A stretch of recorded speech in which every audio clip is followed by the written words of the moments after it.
Do you think you can play games with me? Jake Thompson growled deeply, clenching his fists until his knuckles cracked ominously. You think your quiet act will work here at Lincoln High? Lila Carter slowly raised her head, her piercing hazel eyes locking onto the crowd, sending a shiver through the onlookers. A cold, steely gleam flickered there, far from fear. I'm not playing, Jake, she replied, her voice astonishingly calm, carrying a hidden strength that made the air feel thick with tension. I was just hoping you wouldn't force me to show who I really am. And who are you exactly? He drawled mockingly, his lips curling into a sneer, completely unaware that in 5 minutes, he'd be sprawled on the ground, and the entire school would be abuzz with the shocking showdown. Stay tuned for the most thrilling part. Don't miss out, grab some popcorn and get ready. It all began on a chilly Monday morning at Lincoln High, nestled in the quaint, misty town of Maplewood, Ohio. The fog clung to the ground like a ghostly blanket as 16-year-old Lila Carter stepped across the threshold of her new school, her sneakers squeaking against the polished floor. Her family had just relocated from the gritty streets of Detroit after her mother, Dr. Margaret Carter, landed a prestigious position as head surgeon at the local hospital. For Lila, this marked her fourth move in just 3 years, each one chipping away at her sense of belonging, leaving her feeling like a puzzle piece that didn't quite fit anywhere. On the surface, there was nothing extraordinary about her: average height, slender, with chestnut hair tied back in a simple ponytail. She wore faded jeans and a worn-out gray sweatshirt that seemed to swallow her frame. She tried desperately to blend into the background, speaking softly when teachers called on her, her heart pounding with every new face that turned her way. Yet, beneath this unassuming exterior lay a secret that could have left the entire school gasping in disbelief. Lila was the reigning junior state champion of Michigan in mixed martial arts. 4 grueling years of intense training at one of Detroit's toughest gyms had transformed her into a formidable opponent, capable of taking down grown men with ease. Her signature left hook could shatter a rib with precision, and her ground grappling moves had left her coaches in awe, their jaws dropping at her natural talent. But at her mother's tearful insistence, they'd agreed to bury this truth in Maplewood, hoping for a fresh start free from judgment. Let's start fresh, sweetheart, Dr. Margaret had pleaded, her voice trembling with hope as she brushed a strand of hair from Lila's face, her own eyes glistening with unshed tears. You know how people react when they find out about your skills: they either fear you or challenge you. Let's just be a normal family for once. Lila nodded reluctantly, though a fiery rebellion simmered deep within her chest, a quiet ache for the respect she'd earned back in Detroit. There, her fierce reputation had been her shield, nobody dared to cross her. But here in Maplewood, she was just another faceless new girl, her pride stinging with every sidelong glance, her heart heavy with the weight of hiding who she truly was. The trouble ignited on her very first day, a spark that would soon blaze into an inferno. During lunch, Lila sat alone at a secluded corner table in the bustling cafeteria, her sandwich untouched, her eyes scanning the room for a friendly face. Suddenly, a towering, broad-shouldered boy swaggered toward her, his close-cropped haircut and cocky, predatory gaze sending a chill down her spine. 2 cronies trailed behind him, one short and wiry, squinting suspiciously, the other tall with a sly grin and a smug, unsettling smile that promised trouble. Hey, new girl. The leader barked, dropping into the seat opposite her with a thud that rattled the table. I'm Jake Thompson. This is my school, my rules.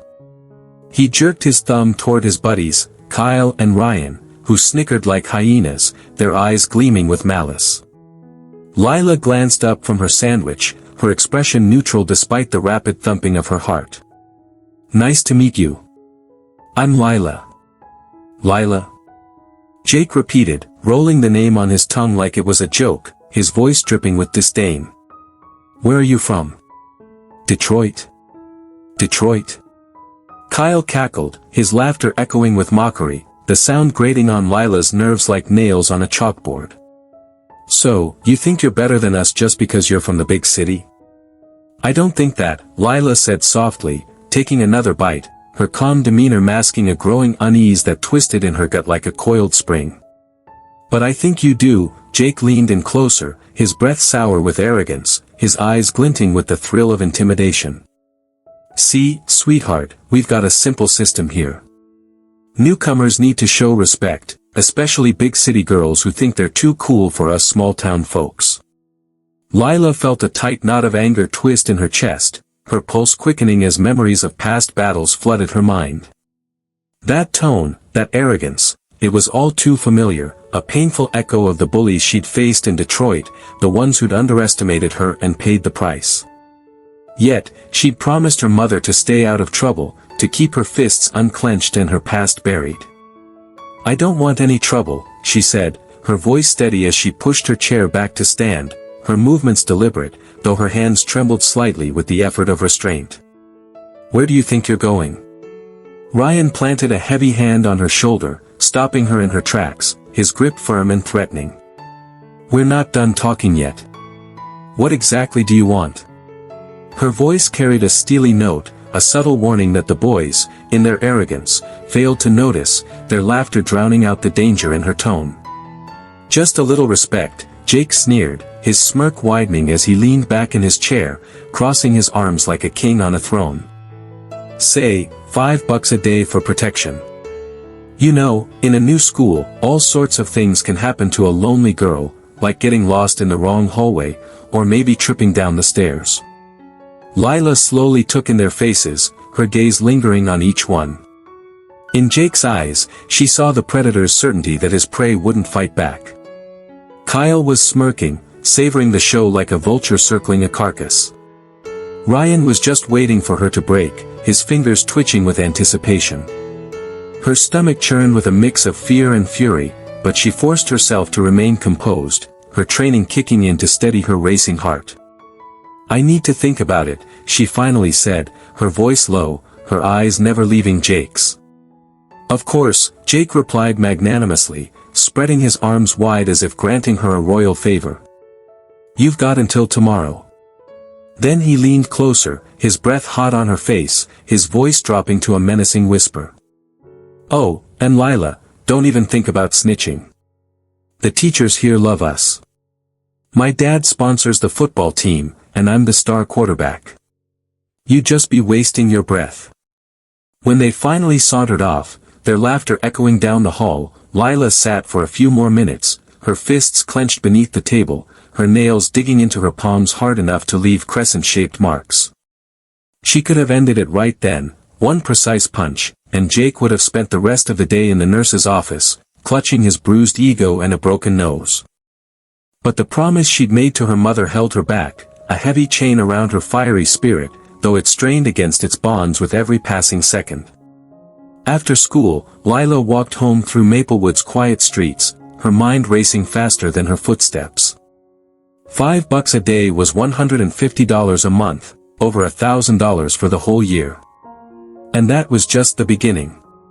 She knew boys like Jake, given once, and their demands would only grow, their cruelty feeding on her submission like a wildfire on dry timber. At home, her mother was already in the kitchen, the comforting aroma of homemade mac and cheese filling the air. Dr. Margaret Carter looked exhausted after her first day at the new job, her scrub still on, her eyes shadowed with fatigue, but she managed a warm smile for her daughter. "How was school, sweetheart?" she asked, stirring the pot with a wooden spoon. "It was fine," Lila lied, forcing a smile as she dropped her backpack by the door, the weight of the day pressing down on her shoulders. "Just a normal first day. Did you make any friends?" Dr. Margaret's voice was gentle, but there was a note of concern in it, a mother's intuition sensing the storm brewing beneath her daughter's calm facade. "Too soon to tell," Lila replied, avoiding her mother's gaze as she grabbed a glass of water, her throat tight with the words she couldn't say. Dr. Margaret looked at her carefully, her brow furrowing. Over the years, they'd learned to read each other without words, and she could feel the tension radiating from Lila like heat from a stove. "If there are problems, you can tell me, you know." "It's okay, sweetheart. I'm fine, Mom." "Really?" Lila insisted, her voice softer now, tinged with a guilt she couldn't shake. She hated lying to her mother, but she couldn't bear to see the worry in her eyes, not after everything Dr. Margaret had sacrificed to give them this new start. But that night, Lila couldn't sleep, her mind a whirlwind of frustration and fear. She lay in bed, staring at the ceiling, the moonlight casting long shadows across her room. Jake's face haunted her thoughts, his cocky smile, the smug look in his eyes, the mocking tone of his voice replaying like a broken record. In Detroit, she would have already handled this, her fists speaking louder than words. Everyone there knew not to mess with Lila Carter, the girl who'd once sent a senior boy to the hospital with a dislocated shoulder after he'd tried to corner her in an alley. But here, she was just the quiet new girl who didn't want any trouble, a role that felt like a betrayal of everything she'd fought to become. Her chest ached with the weight of it, a hollow loneliness settling in as she clutched her pillow, tears stinging her eyes. She missed the gym, the smell of sweat and leather, the sound of her coach's encouraging shouts.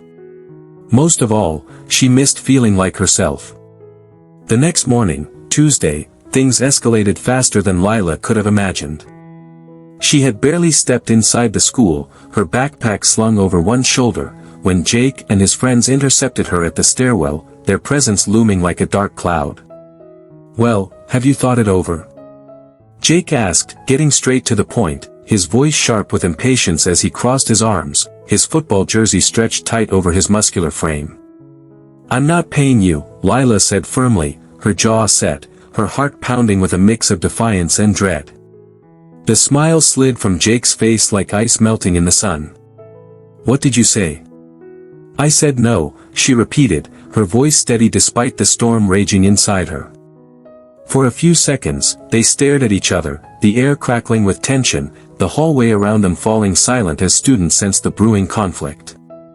Then Jake laughed, but it was a cold, joyless sound, a predator's growl before the strike. "You know what, sweetheart? I hoped you'd be smart about this," he shrugged, his tone dripping with mock disappointment. But if Lila thought she could stand her ground so easily, she was wrong. What happened next was a waking nightmare that tested every ounce of her restraint. Jake and his friends seemed to declare open season on her, their cruelty relentless. Between classes, they found ways to make her life miserable, each act more brazen than the last. In first period chemistry, Kyle accidentally shoved her as she walked to her seat, sending all her notes flying across the floor like scattered leaves, the pages crumpling under the feet of laughing students. When she bent to pick them up, her cheeks burning with humiliation, he stepped on her notebook with his muddy boot, grinding the heel in for good measure. "Oops," he smirked, his eyes glinting with sadistic glee. "Sorry about that."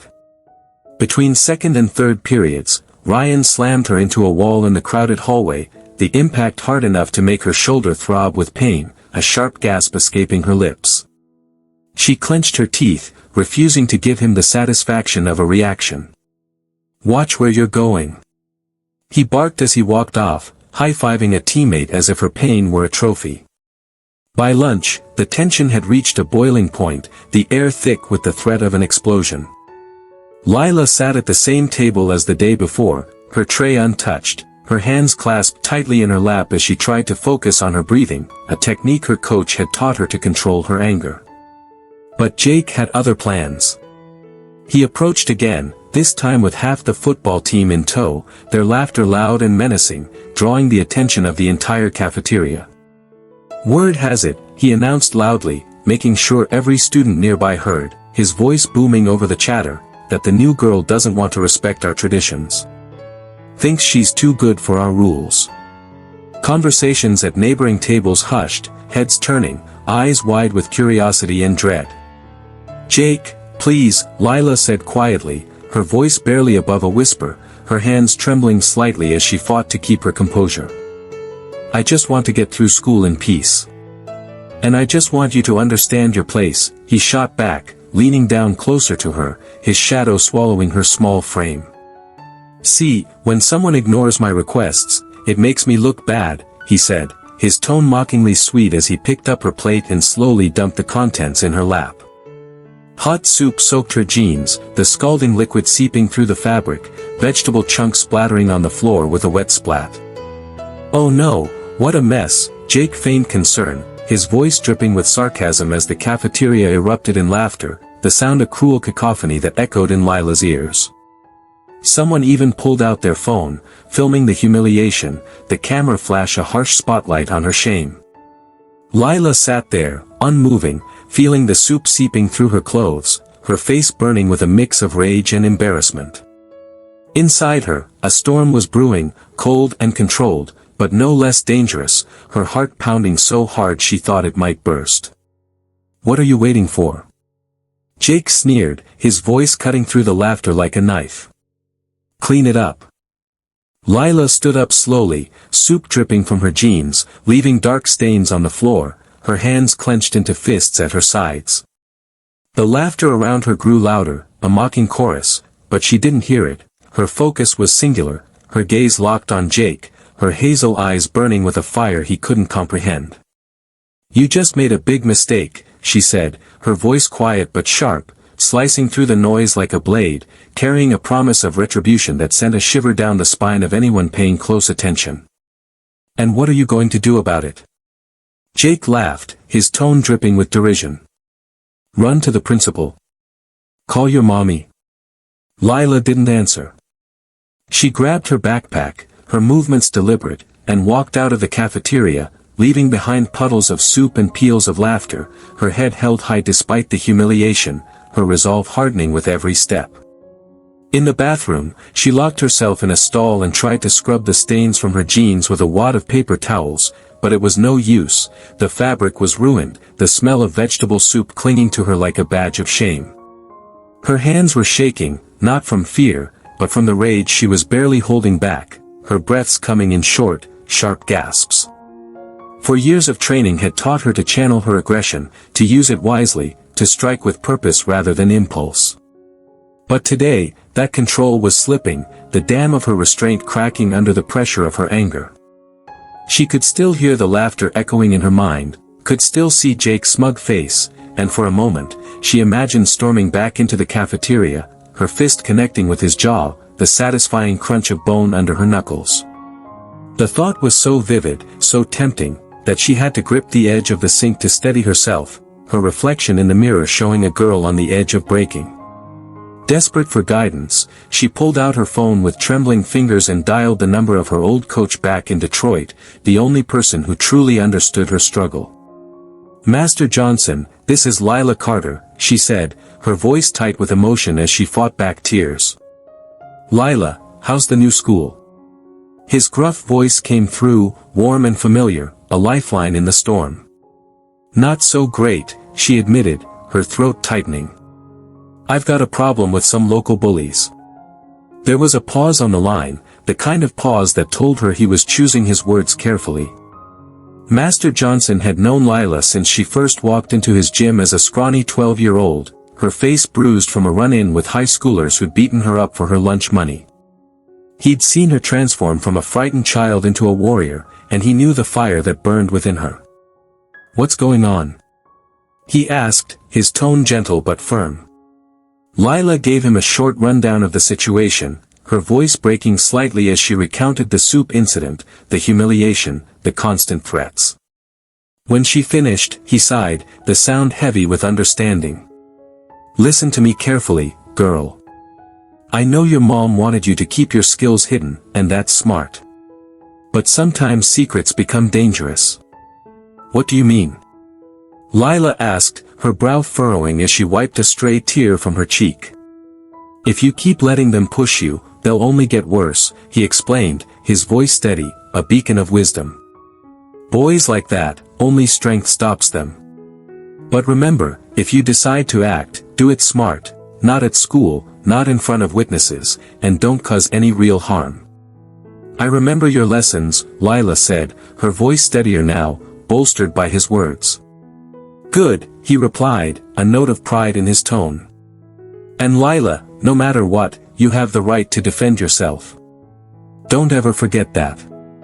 The rest of the day, Lila spent deep in thought, her mind a battlefield of conflicting emotions, fear, anger, determination, and a desperate longing to reclaim the strength she'd buried for her mother's sake. By the end of classes, she'd made up her mind, she wasn't going to take it anymore. After school, she lingered in the library, pretending to do homework, her history textbook open but unread as she watched the clock. In truth, she was waiting for most of the students to leave, her plan taking shape with every passing minute. She needed to talk to Jake alone, away from his cronies, away from the prying eyes of the school. Around 4 o'clock in the afternoon, she stepped out of the building, the crisp autumn air biting at her cheeks. The parking lot was almost deserted, with only a few teachers' cars and a couple of upperclassmen's beat-up trucks remaining, the silence a stark contrast to the chaos of the day. She knew Jake usually stayed late for football practice, his status as the star quarterback giving him an arrogance that permeated every aspect of his life. Lila walked to the athletic building, her steps quiet but purposeful, and peered through the window into the gym. Practice had just ended, the players heading to the locker rooms, their laughter and shouts fading into the distance. She waited another half hour, her breath fogging the glass, until she saw Jake emerge from the building alone, his friends already gone, likely off to grab burgers at the local diner. "Jake," she called, her voice firm, cutting through the stillness of the evening. He turned, a smirk spreading across his face when he saw her, his eyes glinting with amusement. "Well, look who's here, Soup Girl's back for seconds," he taunted, his tone dripping with mockery as he adjusted the strap of his gym bag. Lila stepped closer, her heart pounding but her resolve unshakable. They were alone in the empty parking lot, the fading sunlight casting long shadows across the asphalt. "I need to talk to you," she said, her voice steady, her eyes locked on his. "About what?" Jake crossed his arms, still radiating confidence, his posture relaxed but his gaze sharp. After all, what could this skinny girl possibly do to him? "About what happened today in the cafeteria." "What about it?" He shrugged, his smirk widening. "I thought it was pretty funny." "For you, maybe," Lila replied, her voice low, her words heavy with the weight of her hurt. "Not for me." Jake stepped forward, towering over her, his 6 feet 3 inches frame looming above Lila's 5 feet 2 inches stature, his shadow swallowing her in the dim light. "Listen up, little girl," he said, his voice a low growl, his breath smelling faintly of energy drinks and sweat. "I tried to be nice to you. Gave you a simple choice, pay up and live in peace. But you wanted to play hero. Now it's going to be the hard way, the hard way." He leaned in closer, his voice dropping to a menacing whisper. "Tomorrow, the whole school's going to know you're just another loser from Detroit. I'll tell everyone how you sat there in your own soup, too scared to move. I'll post pictures online, #SoupGirl. It'll go viral on TikTok, maybe even make it to Instagram Reels. It'll be perfect." There was a flicker in Lila's eyes, a spark of defiance that Jake noticed but misread, his arrogance blinding him to the danger. "You're scared, huh? Too late, sweetheart. Should have thought of that before," he sneered, his tone dripping with contempt. "You know, Jake," Lila said in a calm, almost gentle voice, though her eyes burned with a quiet fury, "I have a proposition." "A proposition?" He scoffed, raising an eyebrow, his smirk faltering for a split second. "You're in no position to be offering anything. One-on-one, right here, right now," she said, her voice steady, her stance unwavering. "If you win, I'll pay you not $5 a day, but $10. I'll do whatever you say, carry your books, clean your locker, whatever you want." Jake's eyes widened slightly, surprise flickering across his face. "And if you win," she continued, her voice hardening, "you leave me alone forever, and you apologize in front of the whole school for what happened today." Jake burst out laughing, the sound harsh and grating, echoing across the empty parking lot. "Are you serious? You want to fight me?" "I want to end this once and for all," Lila replied, her voice a quiet storm, her resolve unshakable. "Little girl, I've been playing football since I was 10, he boasted, flexing his arms, his muscles bulging under his jersey. "My coach is a former NFL player. I can bench 300 pounds. And you?" He looked her up and down with a sneer, his gaze lingering on her slender frame. "You look like a stiff breeze could blow you away. Then you've got nothing to be afraid of, Lila said, her tone calm but laced with a challenge that made Jake pause, his smirk faltering for the first time. Something in her voice, in the quiet confidence of her posture, made him look at her more closely. She, Lila, stood there, perfectly calm, her arms hanging loosely at her sides, but there was a fire in her eyes that he hadn't seen before, a spark that sent a shiver down his spine. "All right," he finally said, his voice gruff, though there was a hint of unease in his tone. "But no rules, anything goes." "Anything goes," she agreed, her voice steady, her gaze never wavering. They stepped to the center of the parking lot, the asphalt clean and empty, no cars around, a perfect spot for a fight, the fading light casting an eerie glow over the scene. Jake stripped off his hoodie, revealing a muscular torso that spoke of years in the gym, broad shoulders, a thick chest, powerful arms that flexed with every movement. He knew he looked intimidating, and he relished the fear he expected to see in Lila's eyes. But Lila only took off her jacket, standing in a plain t-shirt, her small frame looking even more delicate next to Jake's imposing bulk. "Last chance to back out," he offered with a smirk, cracking his knuckles for effect, his confidence returning as he sized her up. "Thanks, but no," Lila replied, her voice calm, her stance relaxed but ready, her eyes never leaving his. "Your funeral," Jake sneered, his smirk widening as he prepared to strike. Jake didn't waste time, he lunged forward, aiming to knock her down with the first punch, his fist flying straight at her face with enough force to break her nose, his eyes glinting with the thrill of domination. What happened next shattered his entire sense of reality, a moment that would haunt him for years to come. Lila didn't even try to dodge. Instead, she shifted a half step to the side, letting the punch sail past her head, the air whistling with the force of it. At the same time, she brought up her right forearm to deflect the blow with perfect precision, her movements so fast, so exact, that Jake didn't have time to register what was happening. And then Lila countered, her left hand shooting forward like a piston, landing squarely in his solar plexus with a force that felt like a freight train. The blow was short but carried a terrifying power, for years of training, thousands of hours honing her technique, all of it focused into that one strike. Lila's fist sank into Jake's gut just below his rib cage, the impact sending a shockwave through his body. He doubled over, gasping like a fish out of water, his diaphragm spasming, his lungs refusing to work as he collapsed to his knees, his eyes wide with shock and pain. The parking lot fell silent, the only sound his ragged, desperate gasps as he clutched his stomach, his world turned upside down by the girl he'd underestimated. Jake tried to suck in a breath, but his lungs refused to cooperate, each attempt a shallow, desperate wheeze that echoed in the empty parking lot. Panic flooded his eyes, wide and glassy, as he dropped to his knees, the asphalt cold and unforgiving beneath him. "What? How?" He croaked, his voice a raspy whisper, his mind reeling, unable to comprehend what had just happened. Lila Carter stood over him, calm as a still lake, her posture relaxed, not a trace of strain or effort in her stance, as if she'd merely swatted a fly instead of felling the school's star quarterback.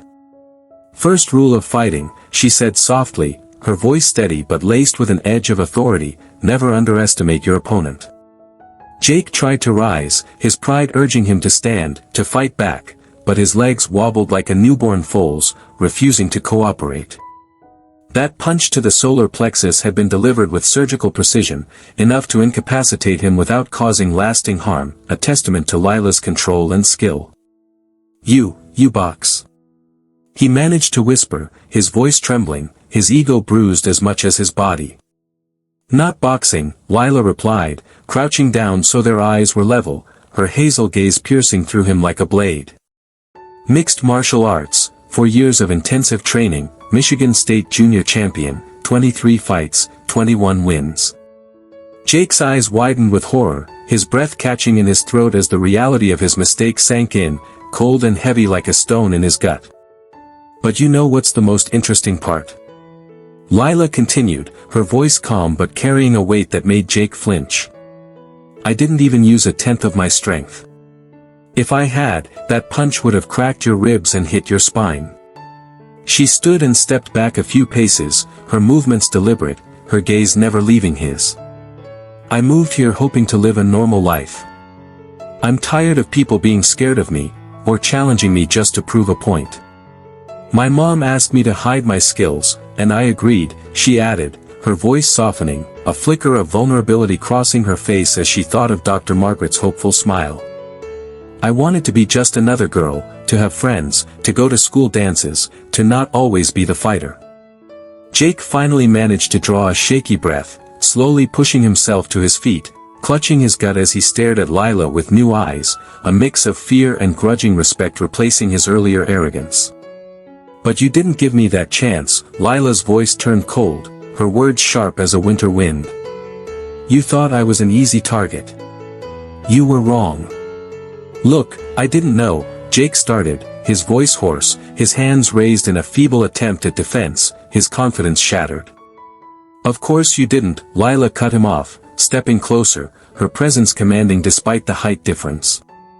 Jake felt small and exposed in front of her, his 6 feet 3 inches frame suddenly insignificant against her quiet strength. But now you have a choice. She paused, letting the weight of her words settle between them like a storm cloud. Either you keep your word, leave me alone, and apologize in front of everyone, or... She shrugged lightly, her expression unreadable, tomorrow I'll show everyone what I can really do, with witnesses, on video. Jake's heart sank, his mind racing with the implications. How do you think your football buddies will react when they see their star quarterback flattened by a girl half his size in 30 seconds? She asked, her voice low, her words a dagger to his pride. Jake realized he was trapped, his reputation, his status at school, everything he built hanging by a thread as thin as a spider's web.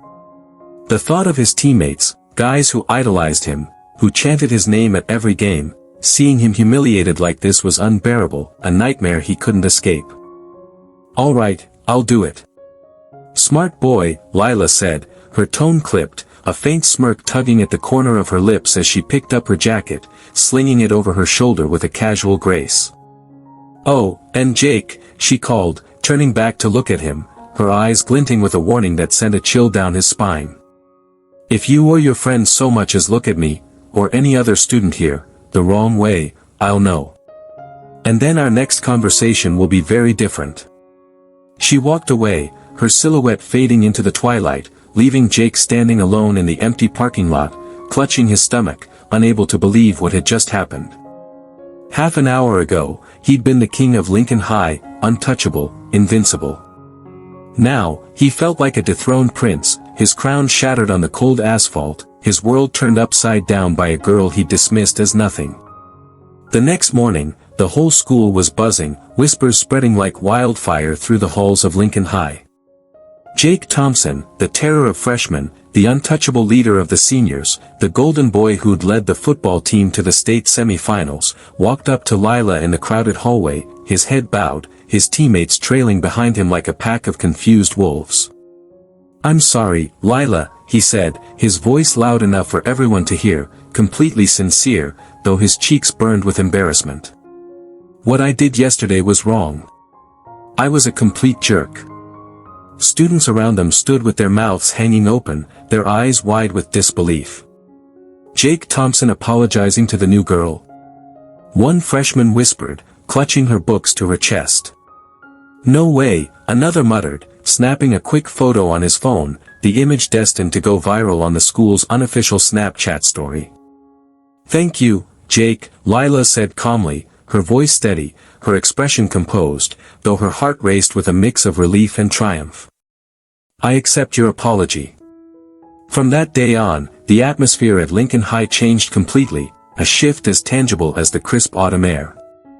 Jake and his friends didn't just leave Lila alone, they seemed to become her invisible protectors, a silent guard against the school's darker undercurrents. When any of the younger kids tried to pick on someone else, a single look from Jake, now tinged with a newfound humility, was enough to make them back down, their bravado melting under his gaze. But the most surprising thing happened a week later, a moment that would mark the beginning of something even bigger for Lila. A group of girls approached her during lunch, led by Jessica Martin, one of the most popular students at Lincoln High, her cheerleading uniform pristine, her blonde hair pulled back in a high ponytail. Lila, Jessica began hesitantly, her voice trembling slightly as she glanced at her friends for support. We heard, there are rumors. Is it true that you really know how to fight? Lila looked up from her tray, her fork pausing mid-air, her eyes narrowing slightly as she assessed the group. Why do you want to know? She asked, her tone soft but guarded, a flicker of curiosity in her gaze. Well, we have a problem, Jessica admitted, her voice dropping to a whisper as she leaned in closer, her eyes darting around to ensure no one was listening. Some guys from another school keep harassing us after classes. The teachers can't do anything because it's off school grounds, and if we tell our parents, they'll just forbid us from going out, or worse, they'll pull us out of cheerleading.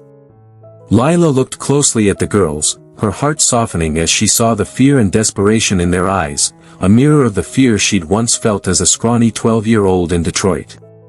Tell me more, she said softly, her voice gentle but firm, inviting their trust. Jessica took a deep breath, her hands fidgeting with the hem of her skirt. It's a group of high school boys from Westside, she explained, her voice trembling with a mix of anger and fear. They've been waiting for us at the bus stop every day after practice. They never actually hurt us physically, but their harassment is getting bolder, more aggressive. She paused, her eyes glistening with unshed tears. Just yesterday, one of them tried to grab my hand, and when I pulled away, he threatened me. He said, next time, you won't be able to run. I don't know what to do, Lila. How many of them are there? Lila asked, her mind already racing, strategizing like she used to in the ring. 5, one of the girls replied, her voice small, her eyes wide with worry. And they're all big, probably 17 or 18. And you girls? Lila prompted, her tone calm but focused. There's 4 of us, Jessica said.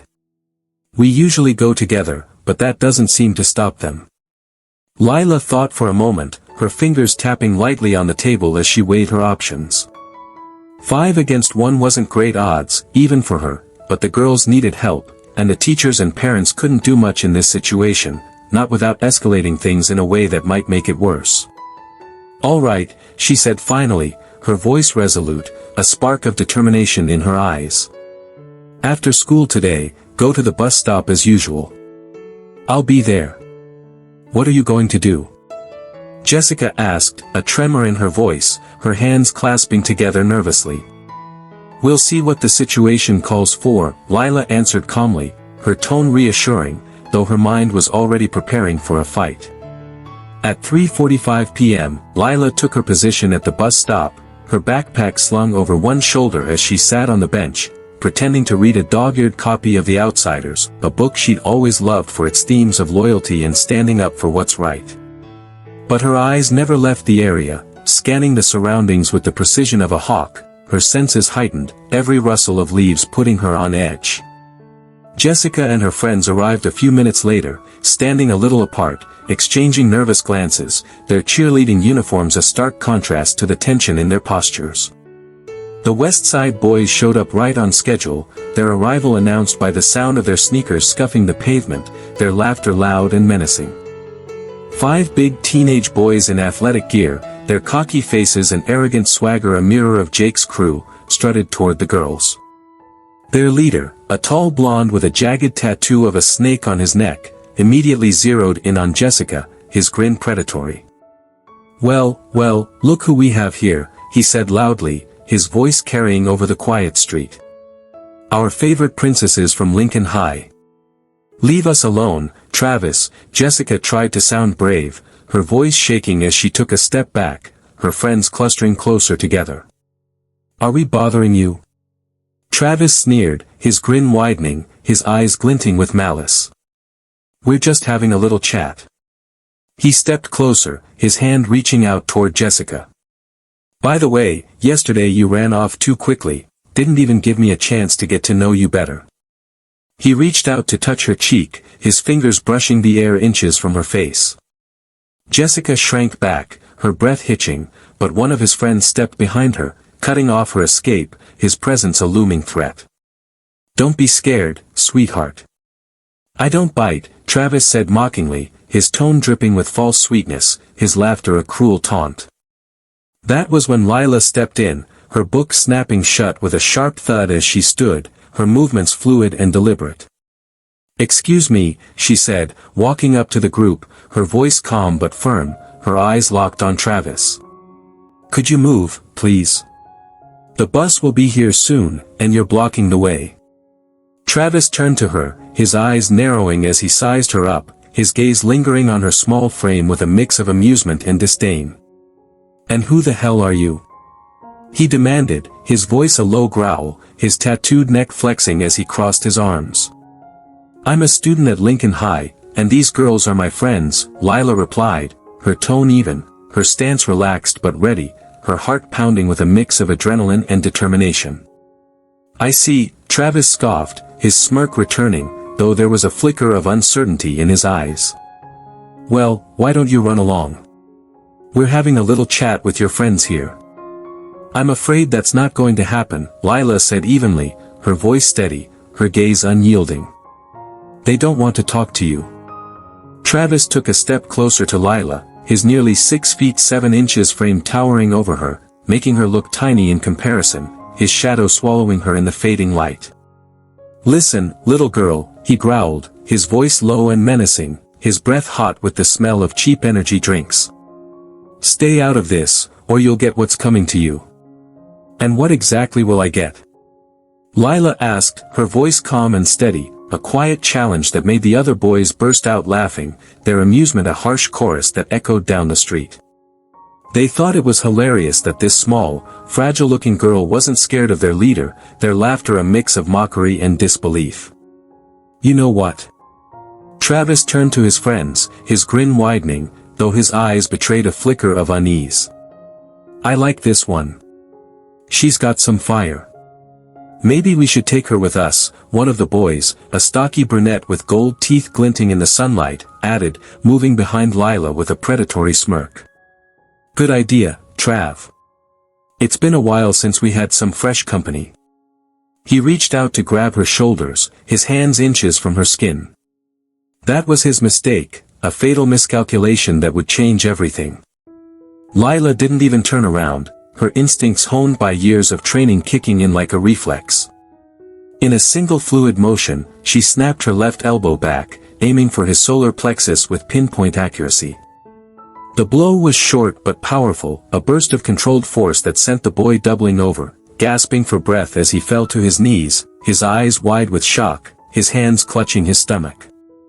"What the?" Travis started, his voice cut off mid-sentence as Lila turned to face him, her movements swift and precise. Something in her eyes stopped him cold, a predator's gaze, cold, calculating, completely fearless, the kind of look that made even the toughest guys think twice.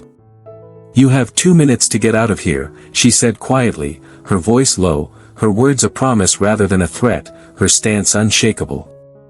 "That's the only warning you'll get." Travis couldn't believe what he was hearing, his face twisting with a mix of rage and disbelief. Some girl, barely 5 feet 5 inches, was threatening him and his boys, challenging his authority in front of his crew. "You've lost your mind," he roared, his voice booming, his fists clenching as he stepped forward. "I'll crush you with one hand." He didn't finish his sentence. Lila moved so fast he didn't even have time to react, her body a blur of motion. One moment she was 2 meters away, the next her fist slammed into his liver with enough force to make his insides twist in agony, a sharp, searing pain that stole his breath. He doubled over, gasping for air, his hands clutching his side, but Lila wasn't done. With a swift, controlled motion, she drove her knee into his face, the impact echoing with a sickening crunch as his nose broke under the force, blood pouring from his nostrils like a crimson waterfall. Travis fell onto his back, struggling not to pass out, his vision swimming as he lay on the ground in a pool of his own blood, the entire attack taking less than 3 seconds. The other 3 boys stood frozen, stunned, their mouths agape as they stared at their leader, the one they'd always seen as invincible, now writhing on the ground, his face a bloody mess. "Who's next?" Lila asked, turning to them, her voice calm but carrying a weight that made their blood run cold, her eyes scanning each of them with a predator's focus. No one moved, their bravado shattered, their hands trembling as they realized this girl wasn't joking. "Wise choice," Lila said, nodding slightly, her tone matter-of-fact as she adjusted her stance, ready for any sudden moves. "Now take your friend and leave. And if I ever see any of you near these girls again, the conversation will be very different, trust me, you won't like the sequel." The boys scrambled to lift the groaning Travis, their movements frantic as they dragged him away, his blood leaving a smeared trail on the pavement. The one she'd elbowed first was still on his knees, clutching his stomach, his face pale with pain. "You, too," Lila told him, her voice firm, her gaze unyielding. "Get out of here."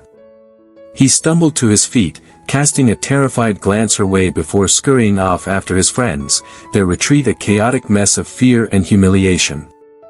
When the bullies finally disappeared from sight, Jessica and her friends hurried over to Lila, their eyes wide with a mix of awe and relief, their hands trembling as they clutched each other for support. "That was incredible," Jessica gasped, her voice shaking with emotion, tears of gratitude brimming in her eyes. "How do you know how to do that?" "It's a long story," Lila shrugged, a small, tired smile tugging at her lips, her adrenaline still pumping but her heart softening at their gratitude. "The important thing is they won't bother you anymore." "What if they come back?" one of the girls asked, her voice still trembling, her arms wrapped around herself as if to ward off the memory of Travis's threats. "They won't," Lila said with quiet confidence, her tone reassuring, her eyes scanning the horizon where the boys had fled. "Guys like Travis only understand strength. Today, he learned a lesson he won't forget anytime soon, I made sure of that." Just then, the bus arrived at the stop, its brakes squealing as it pulled up, the doors hissing open. The girls climbed aboard, still talking in excited whispers about what had just happened, their voices a mix of relief and admiration, their glances back at Lila filled with gratitude. Lila stayed behind, waiting for the next bus, her hands shoved into her pockets as she watched them go, a quiet sense of pride settling in her chest. By the time she finally got home, the sky had darkened, the stars just beginning to peek through the twilight. Dr. Margaret was in the kitchen, preparing dinner, the comforting smell of lasagna filling the air, a recipe she'd learned from her own mother back in Detroit. "How was school today?" she asked as usual, her voice warm but tinged with a mother's intuition, her eyes studying Lila's face as she set the table.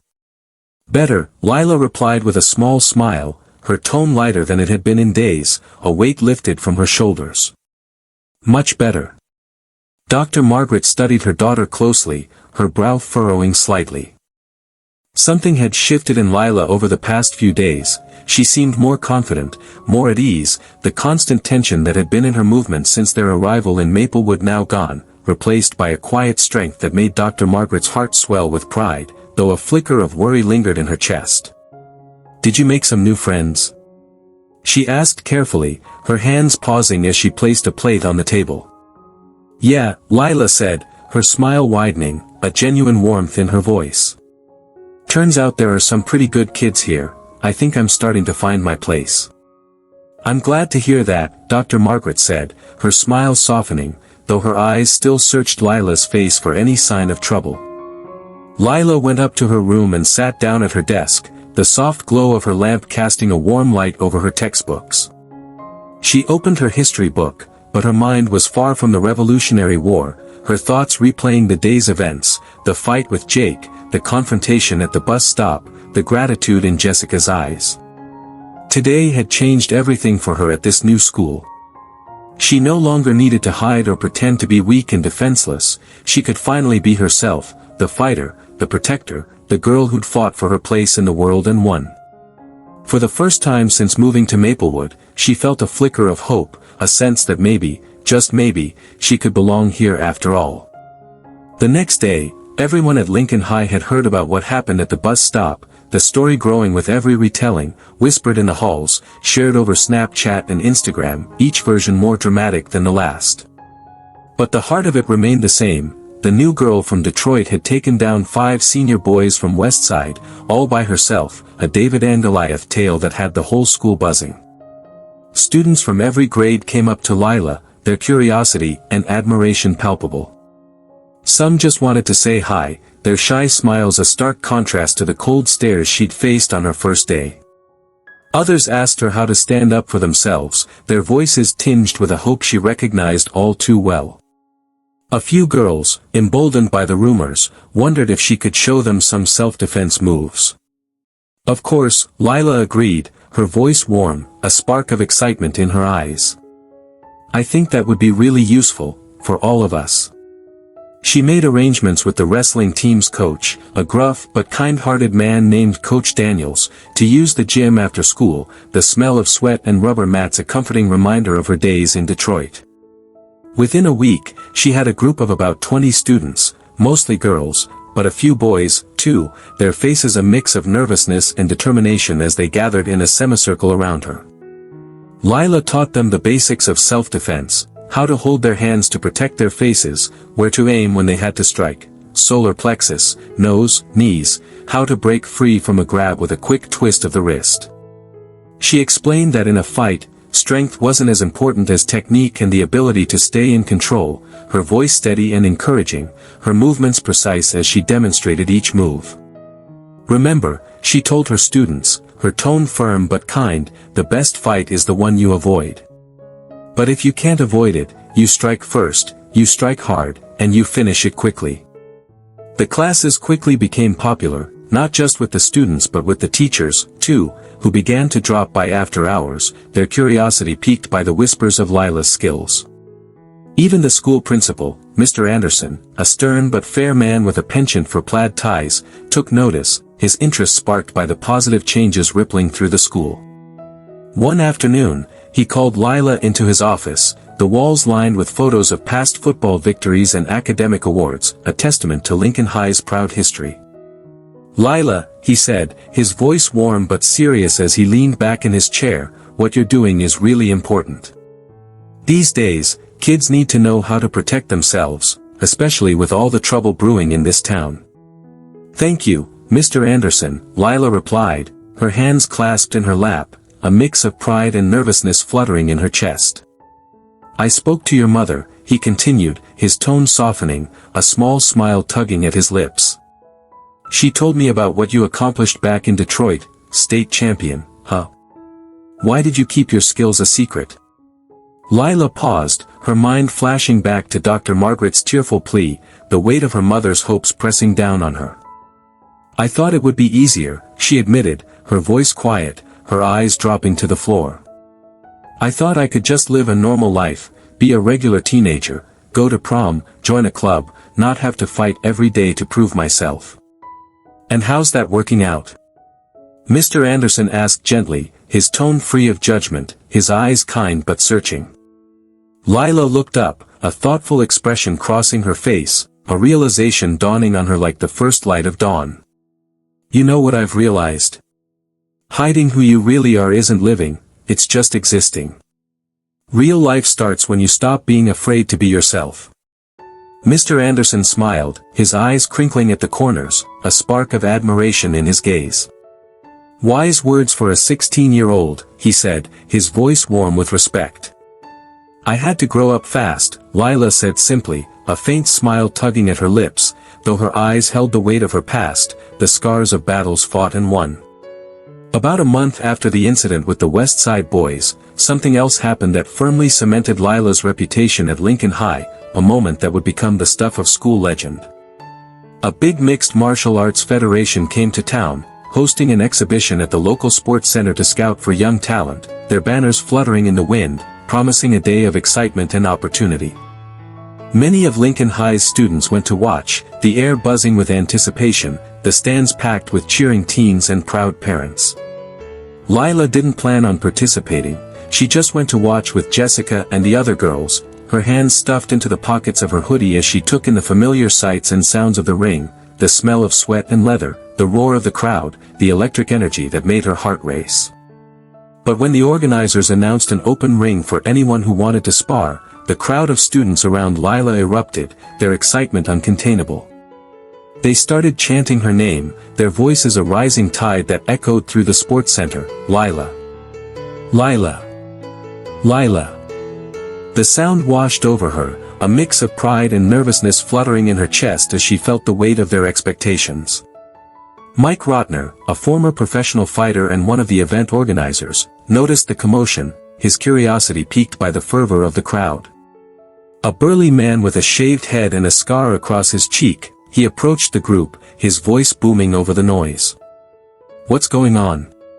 he asked, his eyes scanning the crowd. "The kids want one of the students to fight," someone explained, pointing at Lila. "They say she's a state champion." "Really?" Rotner raised an eyebrow, intrigued, his gaze sharpening as he turned to Lila. "How old is she?" 16, came the answer, the crowd parting to reveal Lila standing at the center, her cheeks flushing under the scrutiny. Rotner frowned, his expression skeptical. "Too young for a real fight," he muttered, then brightened as an idea struck him. "But maybe we can set up a light sparring match with one of our girls." He approached Lila, his gaze assessing as he looked her up and down. She was small, wearing jeans and a simple t-shirt, her ponytail slightly messy from the wind. She didn't look like a fighter, not at first glance. "So, where's this champion of yours?" he asked, his tone a mix of curiosity and doubt. Jessica nudged Lila forward, her eyes shining with excitement. "Here she is," she said, her voice proud. Rotner's eyes narrowed as he studied Lila, his skepticism clear. "You really a state champion?" he asked, crossing his arms, his voice gruff but not unkind. "I was," Lila said, her voice steady despite the butterflies in her stomach. "In Michigan." "What weight class?" he pressed, his interest growing. 57 kilos, she replied, her chin lifting slightly, a spark of confidence in her eyes. "All right," Rotner said, a small smile tugging at his lips as he made a decision. "We've got a girl about your size. Want to do a light sparring match?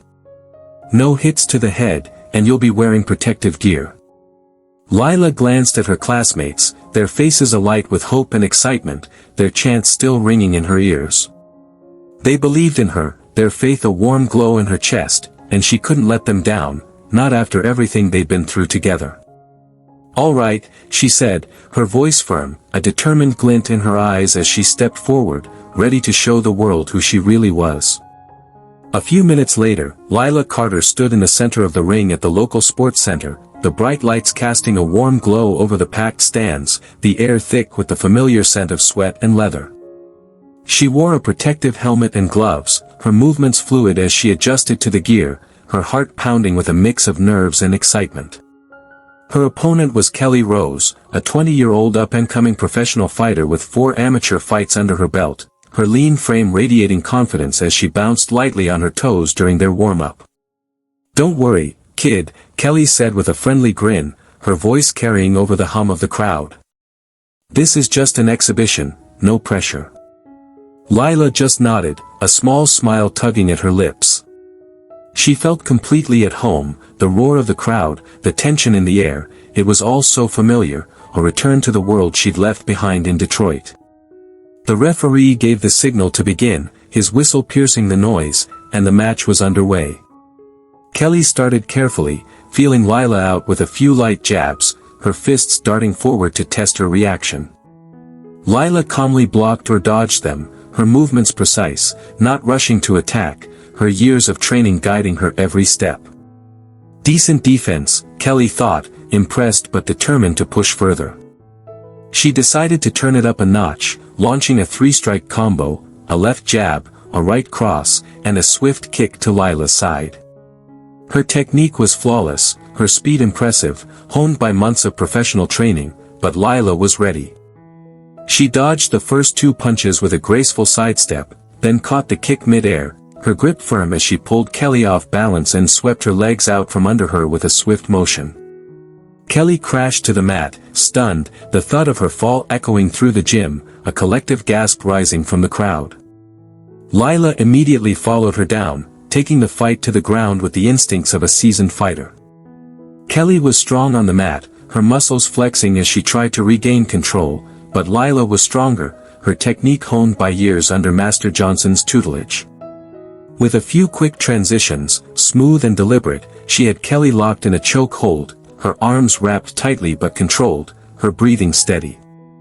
Kelly struggled, her face reddening as she fought to escape, but Lila's grip was unyielding, a perfect balance of power and restraint. After a tense moment, Kelly had no choice but to tap out, her hand slapping the mat in surrender. The gym exploded with applause, the Lincoln High students shouting and whistling, their disbelief turning to wild excitement as they realized their classmate had beaten a professional fighter, their cheers a thunderous wave that shook the stands. Mike Rotner approached the ring, his scarred face etched with surprise as he climbed through the ropes, his eyes locked on Lila with newfound respect. "Where did you train?"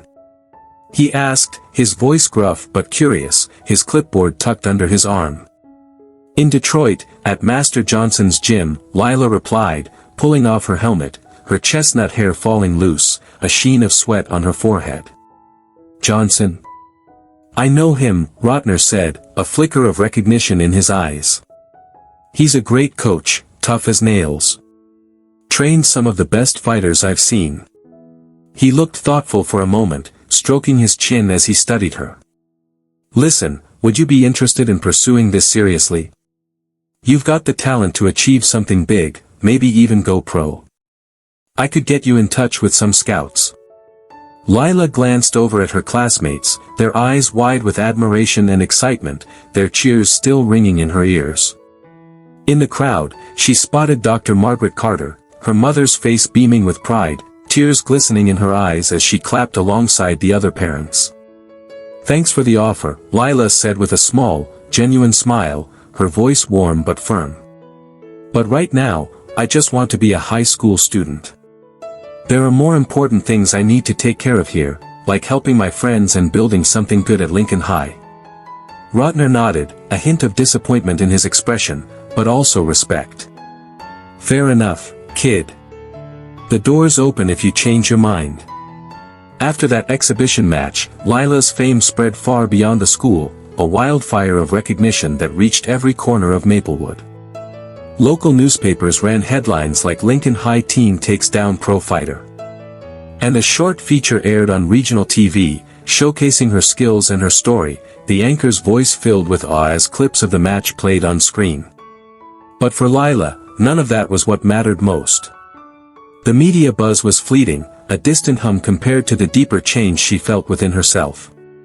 She wasn't just the new girl anymore, struggling to fit in, her heart heavy with the weight of hiding her true self. She had become a leader, someone others looked up to, a beacon of strength in a school that had once been shadowed by fear. Her self-defense classes grew, now attended by more than 50 people, the gym packed with eager students of all ages, their faces alight with determination. The girls in her class had grown more confident, their postures straighter, their voices steadier, while even the boys treated her with genuine respect, their earlier bravado replaced by admiration. Even Jake Thompson had changed, gone was the school's biggest bully, the quarterback who'd once ruled with an iron fist. In his place was a quieter, humbler version of himself, his swagger tempered by the lesson Lila had taught him. One day, after a training session, he approached her, awkwardly rubbing the back of his neck, his football jersey wrinkled from practice. "You know," he said, his voice hesitant, "I just wanted to say thank you." "For what?" Lila asked, wiping sweat from her brow, her curiosity piqued as she turned to face him. "For stopping me that day," Jake admitted, his eyes meeting hers, a rare vulnerability in his gaze. "I was a real jerk. If you hadn't put me in my place, I'd probably be even worse now, maybe even kicked off the team. You changed me, Lila." She smiled, a warm, forgiving smile that eased the tension between them. "We all make mistakes, Brad. The important thing is to learn from them." "I'm trying," he said earnestly, his voice thick with sincerity. "And you know, if you ever need any help, coaching, organizing, whatever, you can count on me." It was a turning point, not just for Jake, but for the entire school, a ripple effect that transformed the atmosphere from one of intimidation to one of unity. Bullying disappeared, replaced by a culture of support. Students started helping each other, building each other up, their laughter echoing through the halls instead of taunts. But the true test of everything they'd built was still ahead. At the beginning of November 2024, just a month after the exhibition match, Lincoln High was shaken by shocking news that spread like wildfire. Travis Miller, the same bully Lila had taken down at the bus stop, had been arrested for assaulting a girl from another district, this time crossing a line that could no longer be ignored. He was facing real prison time, the charges severe enough to send shockwaves through Maplewood. But Travis came from a powerful family. His father, a wealthy businessman with deep pockets, hired the best lawyers money could buy, their suits sharp and their arguments polished as they worked tirelessly to get the charges against his son dropped. 3 months after Travis's arrest, in early February 2025, his lawyers filed a countersuit, a bold move that threw Lila back into the spotlight. They claimed that Lila's attack on Travis at the bus stop had pushed him to further acts of aggression, painting her as the instigator, a dangerous influence who provoked his behavior. They wanted her held accountable as a co-conspirator, their argument a twisted narrative that turned her act of self-defense into a crime. The case quickly became a media sensation, a national talking point that divided opinions across Maplewood and beyond. Local news outlets split into two camps, some called Lila a hero, a teenage warrior standing up to bullies, while others questioned her actions, their headlines blaring, "Can a 16-year-old girl really be that dangerous? And self-defense or assault? Where's the line?" Debated a local TV channel, their pundits arguing late into the night. Lila suddenly found herself in the middle of a storm, her quiet life shattered as reporters camped outside her house, their cameras flashing like paparazzi at a celebrity scandal. For several days, the frenzy was relentless, the questions invasive, the pressure mounting. Dr. Margaret was worried, her hands trembling as she stirred dinner one night, the clatter of pots a stark contrast to the silence between them. "Maybe we should leave," she suggested, her voice soft but heavy with concern, her eyes searching Lila's face. "Start over somewhere else, somewhere they don't know us." "No," Lila said firmly, her jaw set, her voice unwavering despite the exhaustion in her bones. "I'm not going anywhere.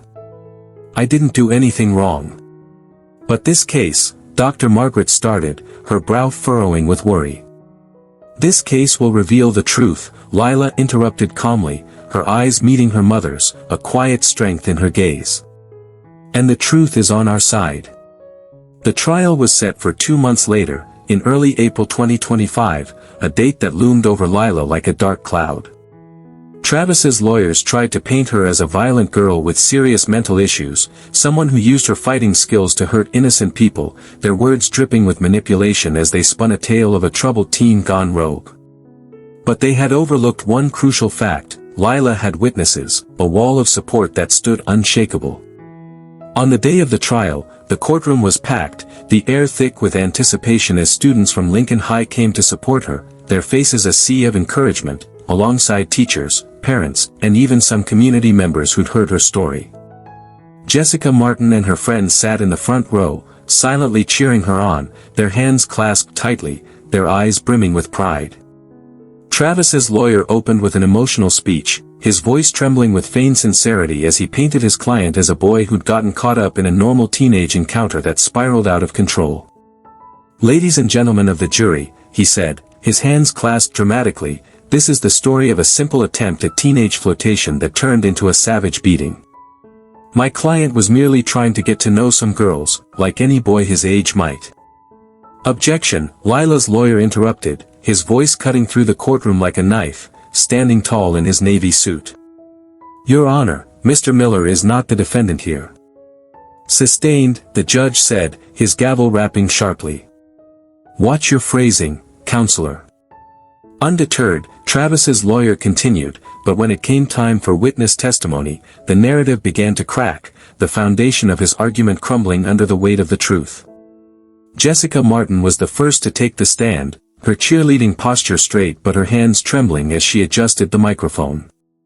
"Tell the court what happened that day at the bus stop," the prosecutor prompted her gently, his tone kind, his eyes encouraging.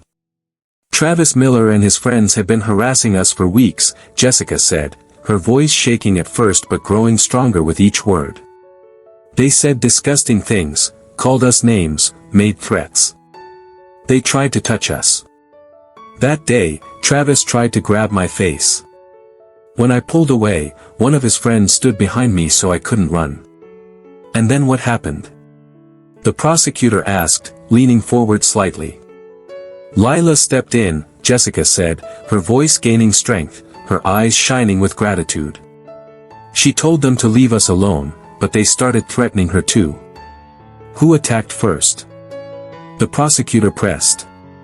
One of Travis's friends grabbed Lila from behind, Jessica said firmly, her gaze steady. She defended herself.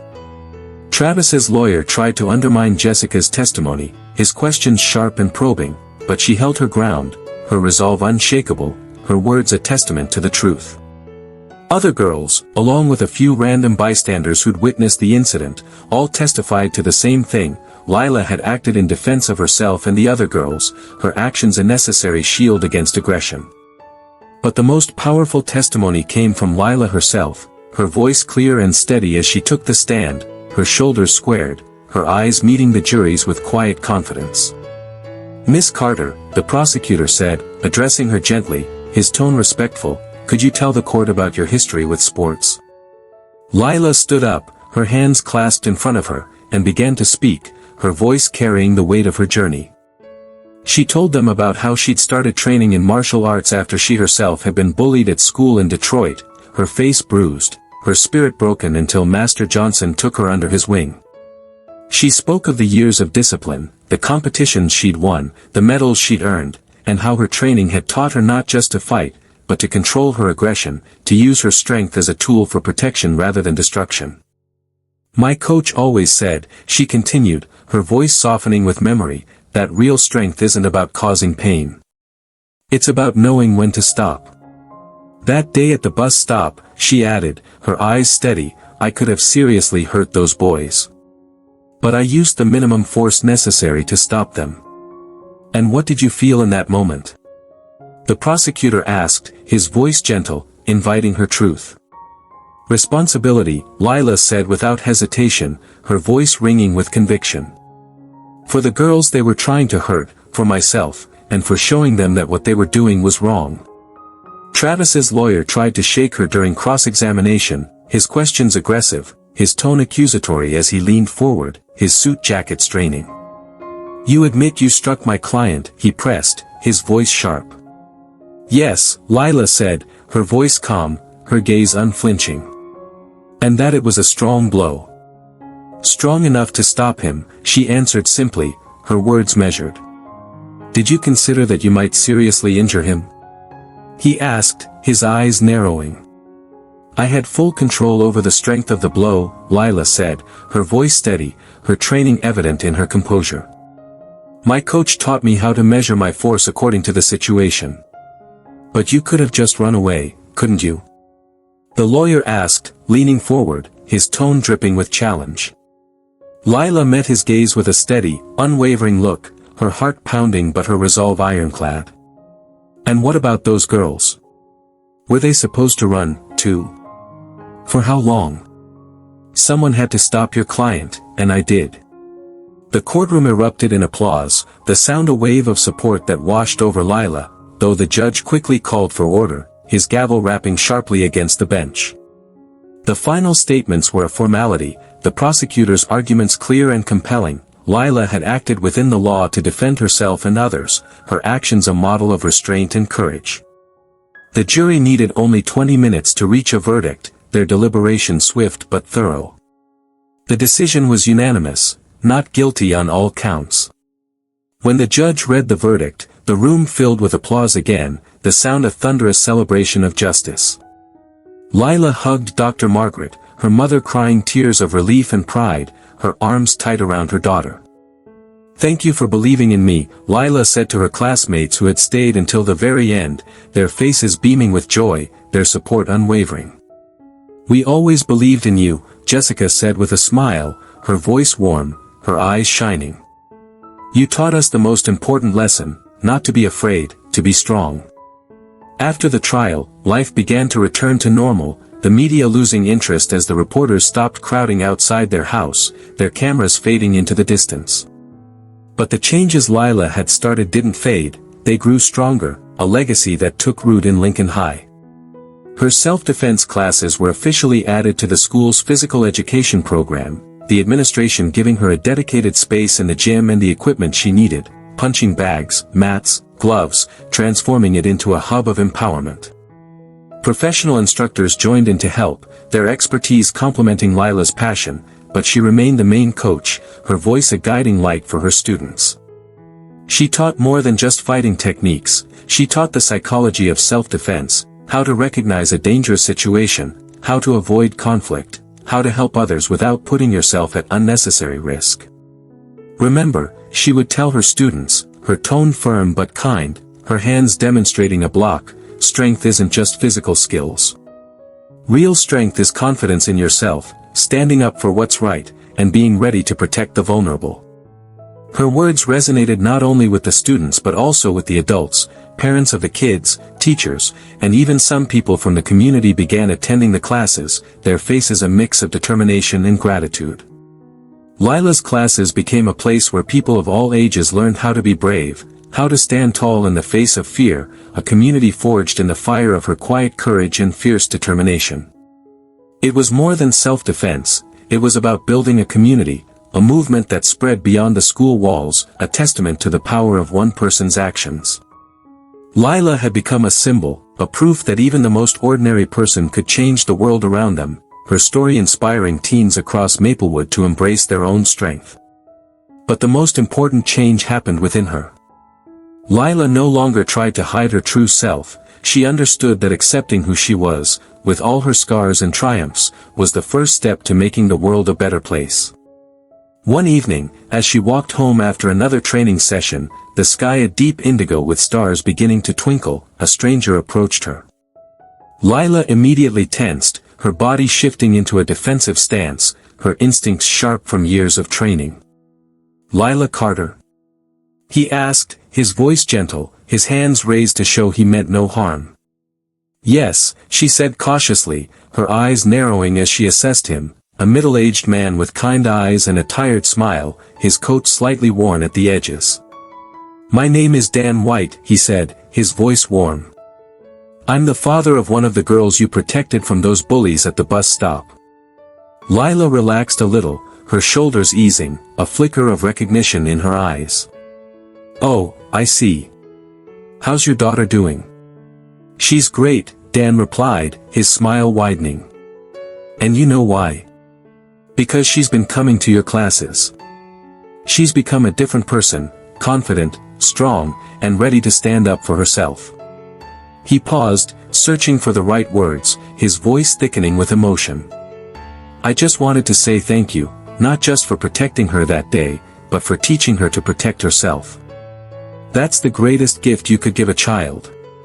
"There's no need to thank me," Lila replied, her voice soft but sincere, her heart swelling with pride.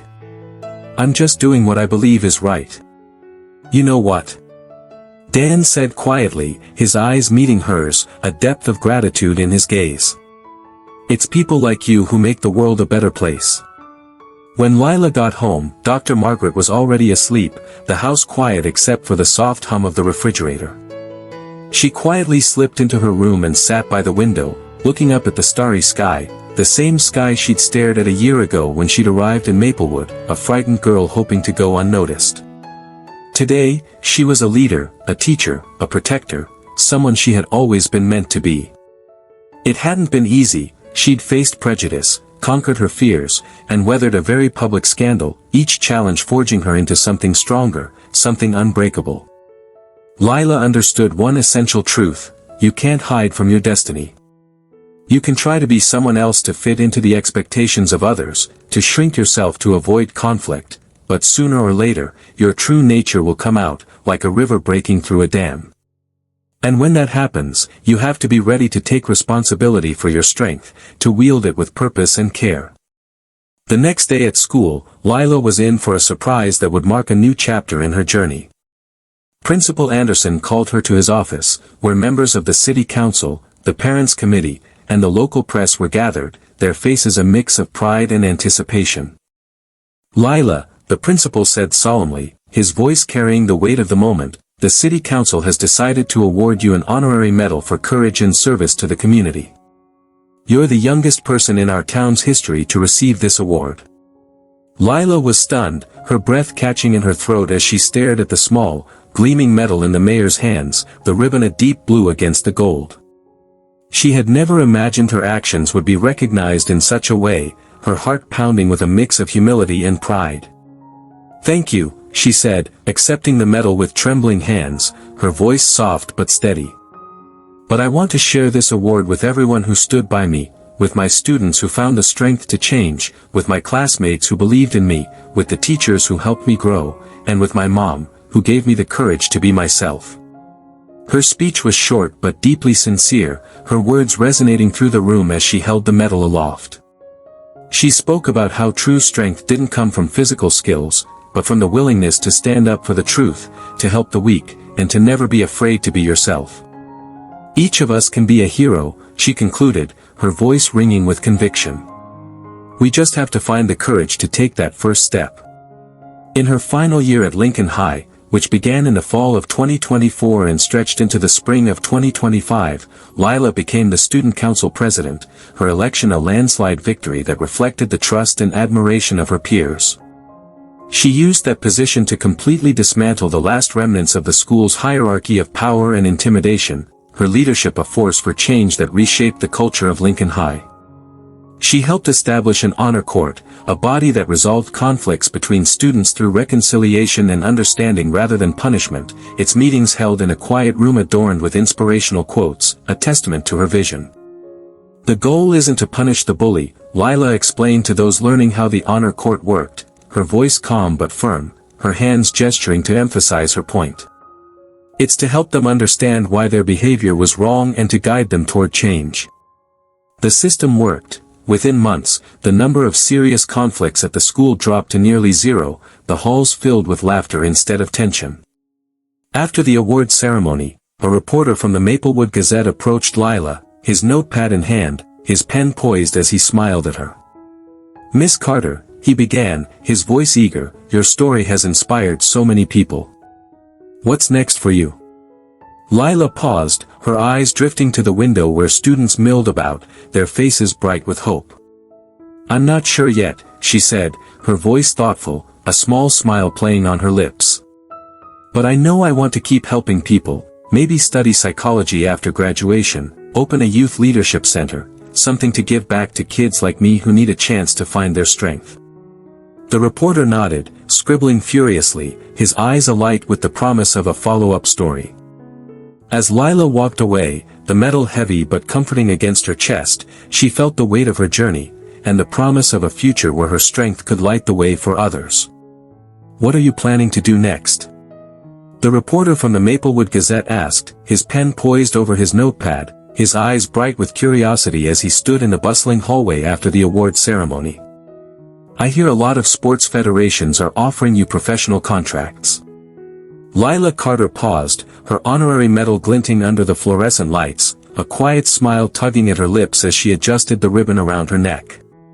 "For now, I just want to finish high school," she replied, her voice steady, her gaze drifting to the students milling around, their faces filled with pride. "And maybe someday I'll become a coach. I want to help other kids find their strength the way my coach, Master Johnson, helped me." The reporter nodded, scribbling furiously, then leaned in slightly. "Do you regret not hiding your skills from the start?" Lila paused to think, her mind flashing back to her first days at Lincoln High, the fear of being noticed, the weight of her mother's plea to blend in. "You know," she began, her voice soft but firm, "I spent a long time trying to be someone I wasn't. I thought it would be easier that way, but it turned out to be the opposite. When you hide your true self, you're not just lying to others, you're lying to yourself. And sooner or later, that only causes problems." The reporter pressed further, his interest piqued. So, you believe we should always be honest with ourselves? Yes, Lila said firmly, her eyes meeting his with conviction. Every person is born with certain talents, abilities, and a purpose. Our job isn't to hide them, it's to use them for good. Of course, that requires responsibility. But there's no real strength without responsibility. The interview was published on the front page of the Maplewood Gazette the next day, the headline reading, "Lincoln High Hero Speaks Out, Strength Lies in Authenticity," accompanied by a photo of Lila holding her medal. The story quickly spread across the internet, shared on social media platforms like Twitter and Instagram, her words resonating with teens nationwide. Lila became a symbol for countless young people who were afraid to show their true abilities, her story a beacon of hope in a world that often demanded conformity. Letters began pouring in from all over the country, their envelopes stacking up on the kitchen table, each one a testament to her impact. Kids shared their struggles, bullying, self-doubt, fear, and asked for advice, their handwriting shaky but hopeful. They told her how her story had inspired them to find their own strength, their words a mirror to her own journey. One letter, in particular, touched Lila deeply. It was from a 14-year-old girl in Texas, the paper slightly crinkled from its journey across the country. "Dear Lila," it read, "my name is Maria. I want to tell you my story. I've always been chubby and awkward. At school, they teased me all the time, and I would just cry and run away. But after I read about you, I decided to sign up for karate. At first, it was really hard, my legs hurt, and I felt so out of place, but I didn't give up. And last week, something amazing happened. When the older boys tried to tease me again, I didn't cry. I looked them in the eyes and said, 'Leave me alone.' And you know what? They did. Thank you for showing me that anyone can be strong. Your grateful fan, Maria." Reading those words, Lila felt a lump rise in her throat, a warmth spreading through her chest. She knew then that she had found her true calling, to help kids like Maria find their inner strength, to teach them not to be afraid to be themselves. 6 more months passed, carrying Lila into the spring of 2025, her final year at Lincoln High. As she prepared to apply to college, she chose to major in psychology with a specialization in sports medicine, her heart set on becoming a sports psychologist to work with young athletes, guiding them through the mental and physical challenges of their journeys. But fate had one more test in store for her, a challenge that would test the resilience she'd built over the years. One evening, as she walked home after a training session, the sky a deep purple with the first stars emerging, a stranger approached her on the quiet street. Lila immediately sensed danger, her body tensing, her senses sharpening as she assessed the situation. The man was clearly drunk, his steps unsteady, his breath reeking of whiskey as he loomed closer, his fists clenched. "So, you're the little bitch who messed up my son?" he growled, his voice thick with rage. Lila knew instantly who he was. Standing before her was Mr. Miller, Travis Miller's father, the same Travis who was now serving time in juvenile detention for his crimes, his arrest a consequence of the assault that had followed their confrontation. "Mr. Miller," she said, stepping slowly toward the well-lit part of the street, her voice calm but firm, her eyes never leaving his. "Your son made his own choices. He's responsible for what happened. My boy was a good kid until he met you," Miller sneered, his face twisted with bitterness, his massive frame, nearly 6 feet 7 inches and well over 220 pounds, casting a shadow over her. He took a step closer, his fists clenching tighter, his balance off due to the alcohol.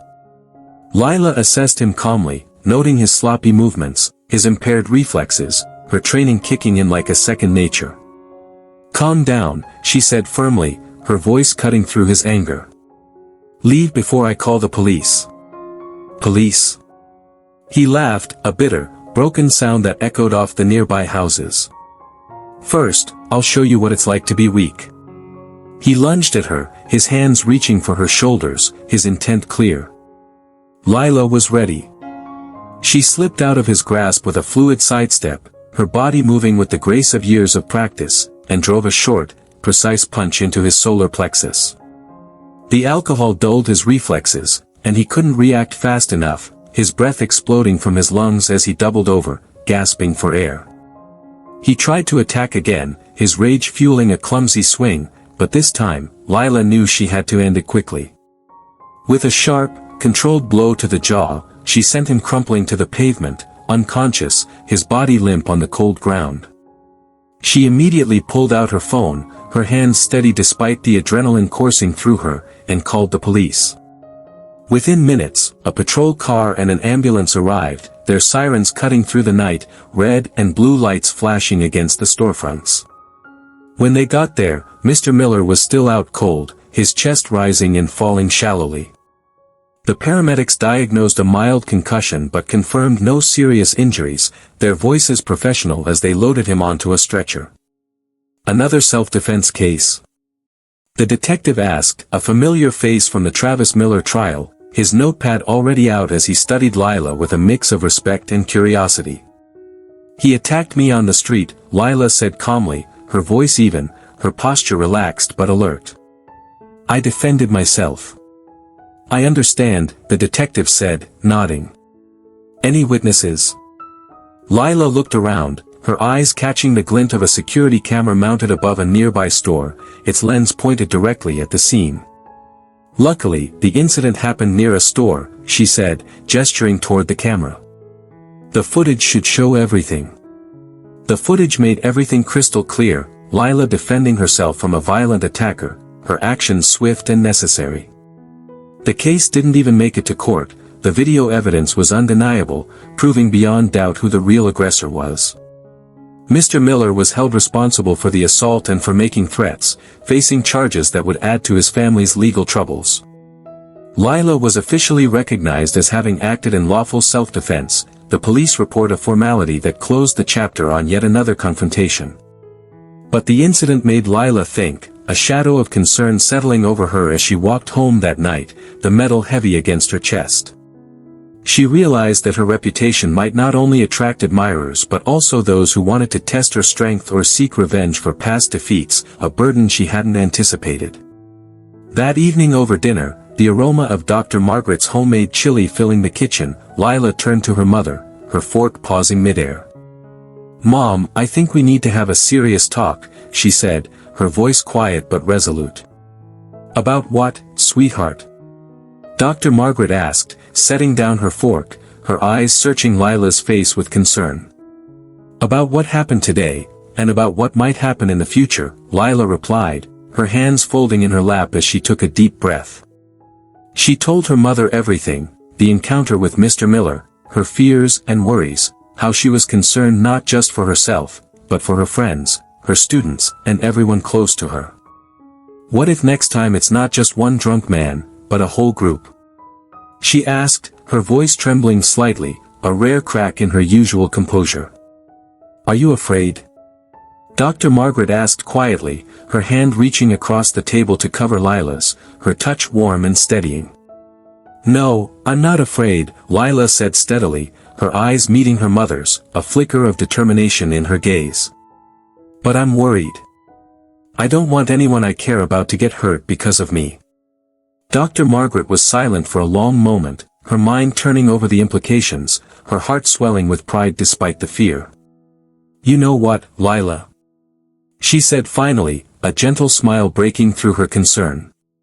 I'm proud of you, not just because you can fight, but because you think about others. Because you're willing to take responsibility for their safety. But what should I do? Lila asked softly, her voice vulnerable, seeking guidance.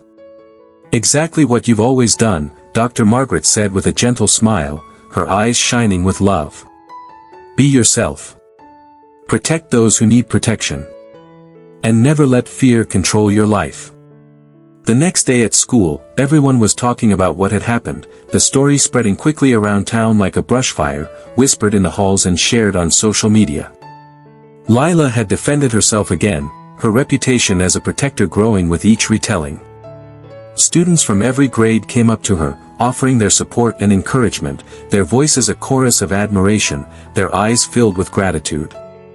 The local newspaper ran an article about the problem of school safety, using Lila's story as a powerful example, the headline reading, "Teen Hero's Latest Stand Sparks Safety Debate." But most importantly, the incident didn't break her spirit, it only strengthened her resolve to keep helping other kids, her determination a steel core that refused to bend. Her self-defense program expanded to other schools in the district, Lila traveling regularly to give seminars and share her experience with other trainers, her suitcase packed with notes and a growing sense of purpose. Most importantly, the kids themselves began to change, they grew braver, more confident, ready to stand up for themselves and for each other, their voices rising against the shadows of bullying. Incidents of harassment dropped dramatically, the halls of Lincoln High and beyond echoing with a new sense of unity. "You know what your greatest victory is?" Jessica asked her one day, her cheerleading uniform pristine as they sat together in the cafeteria, the noise of lunch hour a comforting hum around them. "What?" Lila replied, tilting her head with a curious smile. "You showed all of us that you can be strong and kind at the same time," Jessica said, her voice warm, her eyes shining with pride. "That real strength isn't about hurting the weak, it's about protecting them." In her final year, Lila's leadership only grew, her role as student council president a platform to dismantle the last remnants of the old fear-based hierarchy. The honor court she helped create became a model of fairness and empathy, its sessions a space for dialogue and growth rather than punishment. "The goal isn't to punish the bully," Lila explained to everyone, her voice calm but firm as she addressed a meeting of students and teachers, her hands gesturing to emphasize her point. "It's to help them understand why what they did was wrong and to guide them toward change." And it worked. Serious conflicts in the school dropped to almost zero, the community thriving under her influence. Finally, graduation day arrived on June 5, 2025, the air warm and filled with the scent of freshly cut grass as Lila stood on stage in her cap and gown, her diploma clutched in her hands, the crowd of parents and students stretching before her. She wasn't just the top student academically, she had become a leader, a voice for change, her journey a testament to resilience. "Dear graduates," she began her speech, her voice clear and calm, the microphone carrying her words to every corner of the auditorium, which fell completely silent, hanging on her every word.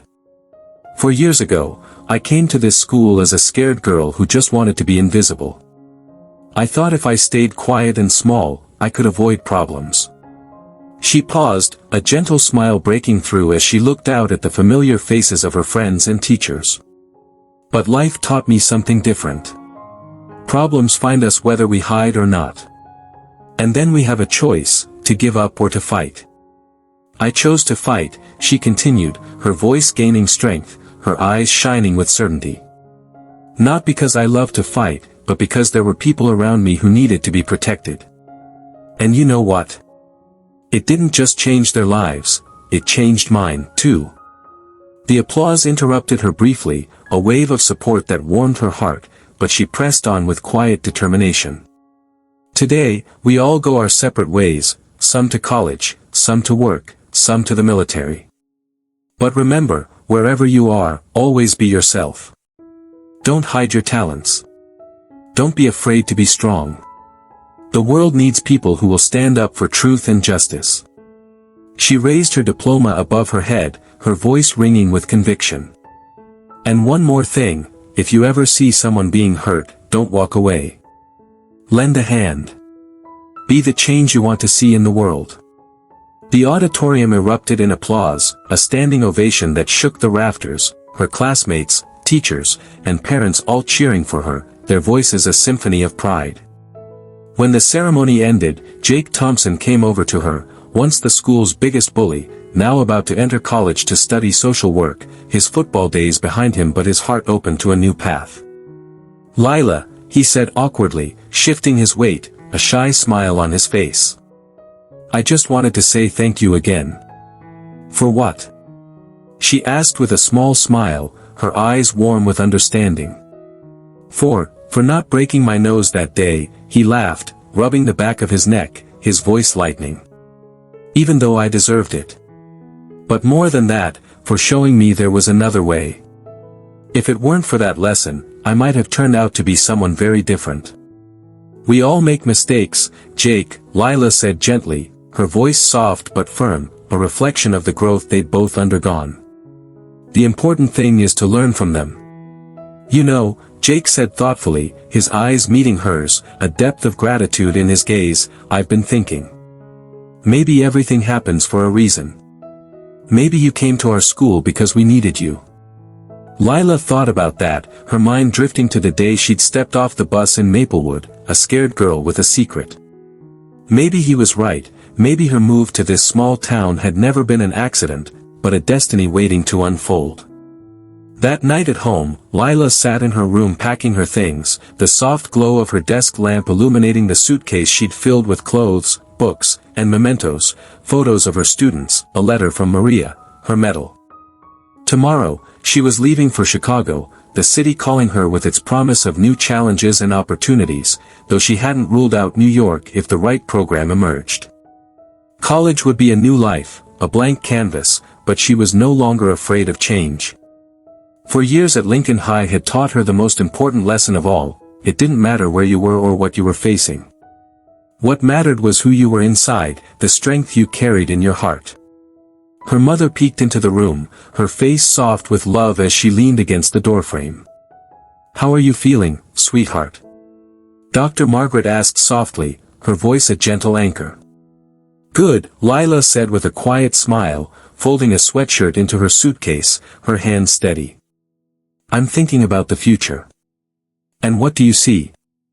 Dr. Margaret asked, stepping closer, her eyes searching her daughter's face. "I see a lot of work," Lila said, her voice steady, her eyes bright with purpose. "A lot of kids who need help, a lot of chances to make the world a better place." "I'm proud of you," her mother said, her voice thick with emotion, her eyes glistening. "And I'm proud that you're my mom," Lila replied, standing to hug her tight, their embrace a silent bond of love and gratitude. They held each other for a long moment, the weight of the past lifting, the promise of the future shining between them. The next morning, half the town came to see Lila off, the train station a sea of familiar faces, her students, classmates, teachers, and even people she barely knew, all gathered to say goodbye, their voices a mix of laughter and tears. "Don't forget us," Jessica said through her tears, her cheerleading pom-poms dangling from her hand, her smile bittersweet. "How could I ever forget you?" Lila said with a warm smile, her heart swelling as she hugged her friend. "You'll all always be in my heart." As the train pulled away, its whistle a mournful cry, Lila watched the town she'd come to love fade into the distance, the red brick buildings of Lincoln High shrinking against the horizon. This was the place where she had found herself, where she had learned her purpose, her roots now deep in its soil. But ahead lay a new chapter, and Lila was ready for it, her spirit unbowed, her strength a light to guide her way. At college in Chicago, Lila studied psychology, focusing on working with teenagers, her classes a blend of theory and practice that fueled her passion. She also coached the university's martial arts team, her voice echoing in the dojo as she guided students through katas, and ran self-defense classes for female students, her seminars packed with eager learners. The story of the girl who changed her school spread far and wide, a legend that grew with each retelling. Books were written about her, documentaries filmed, her face appearing on posters in youth centers across the country. But for Lila, it was all just the beginning, a foundation for the work she knew she was meant to do. After college, she spent a few years working as a psychologist in youth centers, gaining experience and learning everything she could, her office a sanctuary for teens seeking guidance.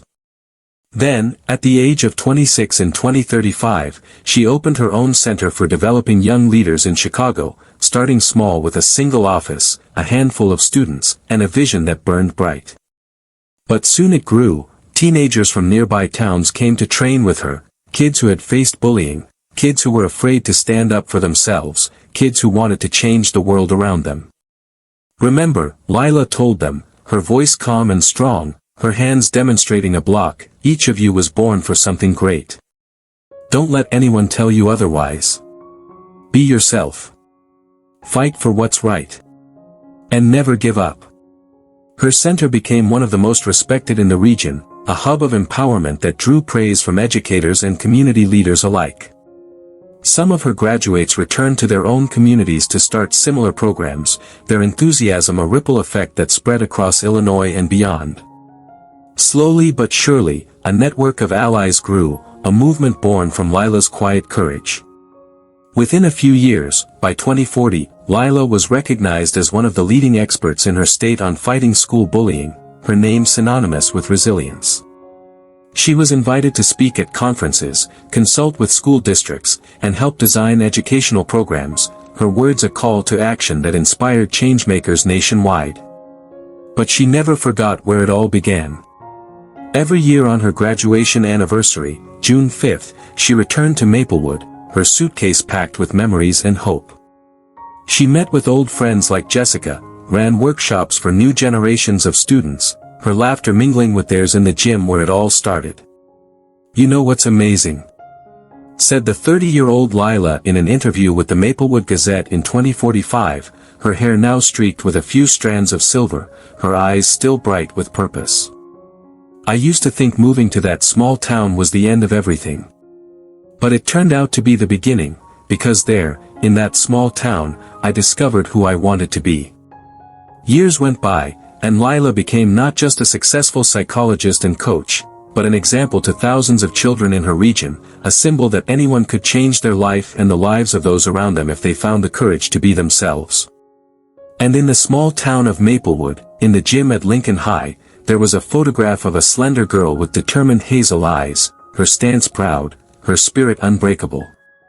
Beneath it, a plaque read, "Lila Carter, Class of 2025. She taught us that true strength lies in the willingness to protect others." Every new generation of students who looked at that photograph learned the story of how one girl changed an entire world, and they understood the most important lesson of all: each of us can be a hero. All it takes is the courage to take that first step. The story ended exactly where it was meant to end, not with loud fanfare, but with a quiet certainty that the world was just a little bit better, because one person found the strength not to hide, but to shine.